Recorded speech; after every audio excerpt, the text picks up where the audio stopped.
Details from RPD in a deadly shooting where we are told this happened on Robin Street in Rochester around 8 last night. In the latest update overnight, RPD says the house where this happened was active in drug sales and there were multiple suspects inside when the fight broke out.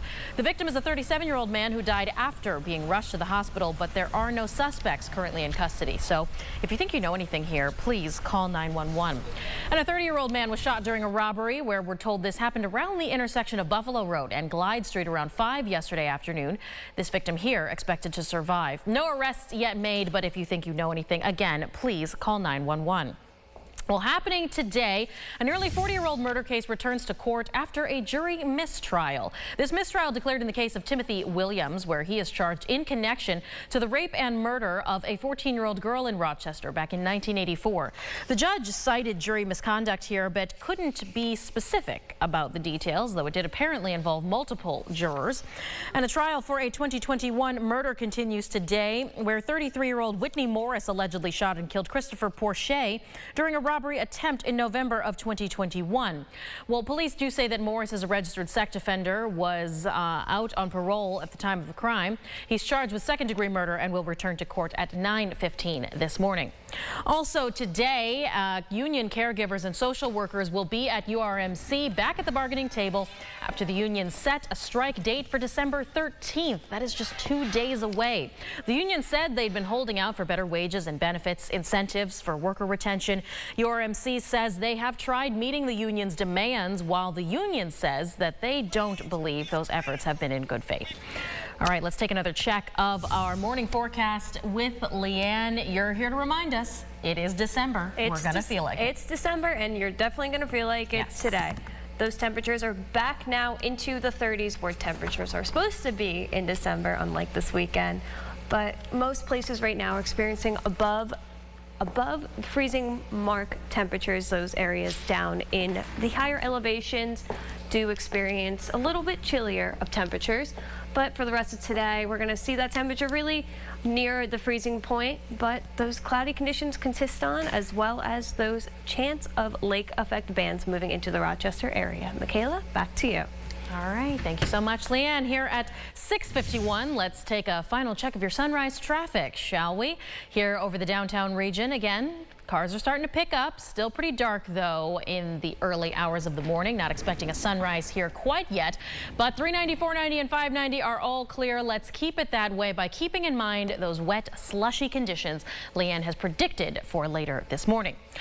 Well, turning back to the concept of our weather, from coast to coast, Americans are experiencing severe weather. We're pretty lucky here for now, but in Tennessee, residents are still cleaning up after powerful storms tore through the central part of the state over the weekend.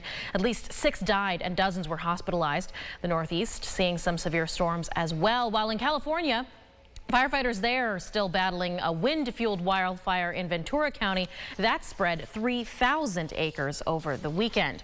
Overseas now, where the World Health Organization has called Gaza's healthcare situation catastrophic. The head of the UN's World Food Program warns that half of the population of Gaza faces starvation.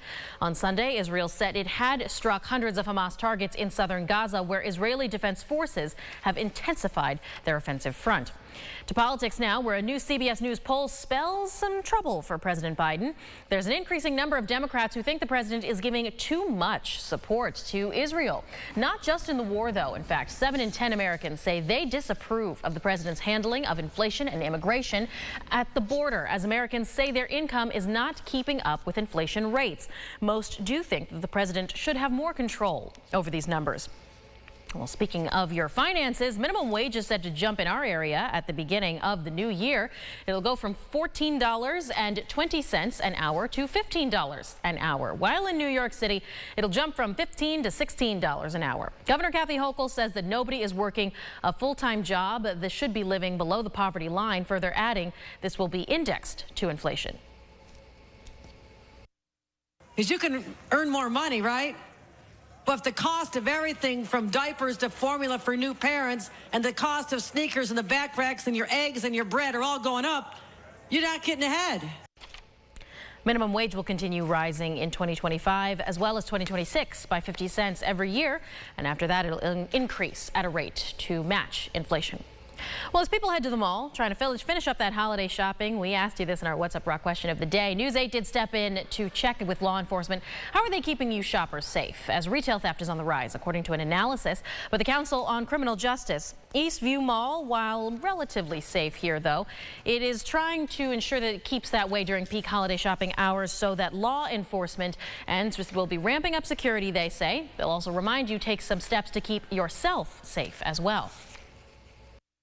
Make sure that you're not leaving your cell phone on the counter and that you're not leaving your wallet. Know where your personal items are in your, in your purse or in your, pants pocket, that kind of thing. When you leave your car, don't leave your any valuables visible within the car. Lock them up in the glove box. Well, certainly some good advice there. He adds that if you feel unsafe or can't find your car, mall security officers or sheriff's deputies will happily assist you. Now, maybe you head out to the Rock Holiday Village to do some shopping. They've got great stuff out there. They wrapped up 8 full days of fun and winter festivities last night. A great start to the season, but don't worry, they'll be back again Wednesday. Co-founder Jenna Knopf says that they've been seeing record number of visitors in the first half of the celebration so far. They expect those numbers to just keep going up now in the 5th year of the Rock Holiday Village. They do feature all your winter wonderland wishes and favorites, keeping things real with local shopping, hot chocolate, rentable igloos, ice skating, and so much more. In fact, it's become such a holiday staple for so many. We love coming down to the Rock Holiday Village. We actually wait online to get an igloo, so that's what we are here now, to get our igloo and to enjoy ourselves, order some food, and have fun. What is your favorite part about coming every year? You can hang out with your family and friends and get food. It's so fun. Ticketed events return this weekend as well, with special guests including Anna and Elsa, the big man himself, Santa Claus, and the Rock Holiday Village again picks things up this week, Wednesday through Sunday. Leanne, you got to go out there too over the weekend. Yeah, great time. Didn't quite feel like Christmas because it was warm. It was very, very warm, but we are going to be feeling right back to December again this week. Absolutely. We have those snow showers today. We'll have a little bit of precipitation tomorrow. Wednesday, the snow shower comes back in, but it looks like we have a little bit of a break at the end of the week with temperatures starting to climb back into the 40s. All right. Well, keep an eye on that, Leanne. Thank you so much. And thank you for sharing your morning with us on News 8 at Sunrise. CBS Mornings is next.